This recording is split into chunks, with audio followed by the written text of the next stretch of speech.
बिस्मिल्लाहिर्रहमानिर्रहीम, अस्सलाम वालेकुम। वेलकम करती हूँ आपको अपने यूट्यूब चैनल पे इस दुआ और उम्मीद के साथ कि आप सब खैर खैरियत से होंगे। आज मैं आपके लिए लाई हूँ एक ज़बरदस्त किस्म की हरी चटनी की रेसिपी। मैं यकीन से कह सकती हूँ इससे पहले ये चटनी आपने कभी नहीं खाई होगी। ये हरी चटनी इतनी मज़ेदार बन के तैयार होती है कि आप सालन छोड़कर चटनी खाना ज़्यादा पसंद करेंगे। आप इस चटनी को आराम से 6 माह तक बनाकर स्टोर कर सकते हैं। वीडियो को आपने फुल वॉच करना है। रेसिपी पसंद आई तो वीडियो को लाइक एंड शेयर और चैनल को सब्सक्राइब करना मत भूलिएगा। तो चलते हैं इस मज़ेदार सी चटनी को बनाना स्टार्ट करते हैं। सबसे पहले हमने ये धनिया लिया है काफ़ी सारा।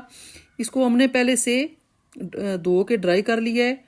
अब हम क्या करेंगे कि इसके जो डंडल है वो अलग कर लेंगे और पत्तियां हम अलग कर लेंगे। ज़्यादा मोटी डंडियां आपने नहीं डालनी क्योंकि वो अच्छे से पिसेंगी नहीं तो फिर आपकी चटनी सही तरह से नहीं बन पाएगी।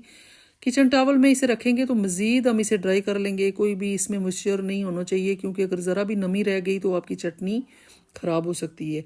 तो इसलिए आपने ये अच्छे से इन चीज़ों का ख़ास ख्याल रखना है कि कोई चीज़ भी ना आपका जार गीला और ना ही आपकी जो इंग्रेडिएंट आप यूज़ कर रहे हैं उनमें नमी हो।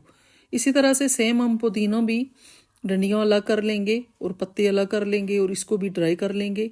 इसी दौरान अगर आप मेरे चैनल पे न्यू है तो प्लीज़ मेरे चैनल को सब्सक्राइब करें, वीडियो को लाइक एंड शेयर करें और बेल आइकन को प्रेस कर लिया करें ताकि और नई होने वाली वीडियो का नोटिफिकेशन आपको मिल सके। मिक्सी जार लेंगे और इसमें धनिया पुदीना ऐड कर देंगे।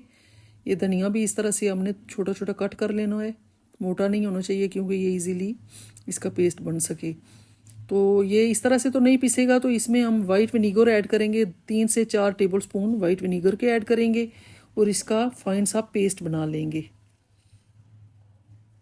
यकीन करें आप एक बार ये चटनी बनाएं, आप रमज़ान में पकोड़ों के साथ खाएं। इसमें आप दही भी ऐड कर सकते हैं और ये एज इट इज़ भी खा सकते हैं। इतनी मज़े की बनती है। आप चावलों के साथ खाएं, चपाती के साथ खाएं, आप सालन से ज़्यादा चटनी खाना पसंद करेंगी। इसी तरह से हमने वो पेस्ट बना लिया और एक साइड पे कर दिया। अब हमने मिर्चें ली हैं 1 पाव, उनको भी हमने ड्राई कर लिया अच्छे से किचन टॉवल में। और ये आप आज हम चटनी जो है ये देसी स्टाइल से बना रहे हैं तो हम दोड़ी डंडे का इस्तेमाल करेंगे। पेस्ट हम इसका नहीं बनाएंगे क्योंकि हमें थोड़ा दरदड़ी सी चाहिए हरी मिर्चें। तो इस तरह से हम इसको कूट लेंगे। मिर्चें आप लंबी वाली भी ले सकते हैं लेकिन ये जो मोटी वाली मिर्चें होती हैं इनकी जो तीखापन वो ज़्यादा होता है तो कोशिश करें चटनी में इनका इस्तेमाल करें। मैंने मोटी वाली ली थी हरी मिर्चें, मोटी और जो छोटी होती हैं।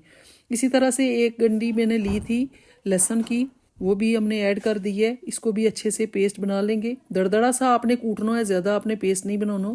ये इस पॉइंट पे आपने इसको बस ये बिल्कुल इनफ रहेगा, इससे ज़्यादा आपने पेस्ट नहीं बनाना।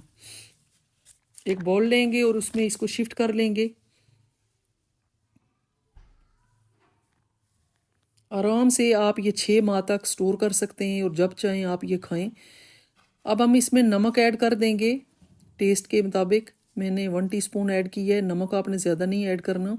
अच्छे से मिक्स कर लेंगे। दूसरी साइड पे हमने ½ कप ऑयल का लिया है और इसमें 1 टेबल स्पून ज़ीरा ऐड करेंगे और अच्छे से इसको कड़कड़ा लेंगे।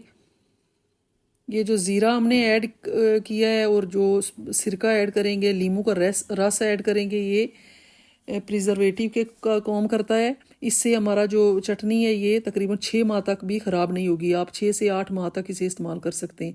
इस तरह से ये हम ऐड कर देंगे ऑयल जो हमने ज़ीरा कड़कड़ा के डाला है। तो इसको अच्छे से मिक्स करेंगे और इसको 20 से 25 मिनट तक रूम टेम्परेचर पे आने देंगे। ला के इसे ठंडा कर लेंगे। गर्म में आपने पेस्ट नहीं डालना। अब इसमें धनिया पुदीने का पेस्ट ऐड कर देंगे और अच्छे से मिक्स कर लेंगे। अब इसके बाद एक चीज़ और ऐड करेंगे हम। अगर आप चाहें तो इसमें सिरका भी ऐड कर सकते हैं और अगर आपके पास लीमू का रस है तो वो भी आप इसमें 2 टेबल स्पून ऐड कर सकते हैं। इससे आपकी चटनी ख़राब नहीं होगी। तो 2 टेबल स्पून हमने इसमें लीमू का रस ऐड कर दिया। अच्छे से मिक्स करेंगे और आप कोई भी शीशे का जार ले लें, अच्छे से उसको ड्राई कर लें और उसमें आप इसको स्टोर कर सकते हैं।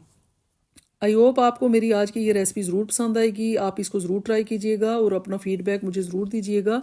यहीं पे अपनी वीडियो को इख्तिताम करते हैं। अपना बहुत सारा ख्याल रखिएगा, दुआओं में याद रखिएगा। कल मिलेंगे एक नई और मज़ेदार रेसिपी के साथ।